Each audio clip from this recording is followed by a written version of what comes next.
আমি যে আগের মতো খ্যাতি রয়ে গেছি, গ্রামের মানুষকে বুঝতে চাইবো না, ঠিক আছে?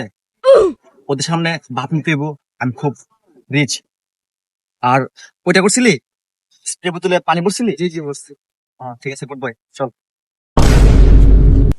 ওই যে গ্রামের পোলাপান গুলা দেখছোস, ওদেরকে বুঝতে চাইবো না যে আমি খ্যাতি রয়ে গেছি। জি জি চল চল, ভাব নিতে হবে, ঠিক আছে?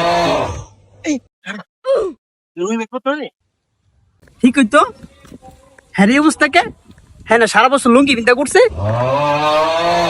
চল তো, তারা জিগায় কি হয়েছে। চাই তো ভাইয়া। এই তুই রহিমের পুত না? তোর এই অবস্থা কেন? Mind your language.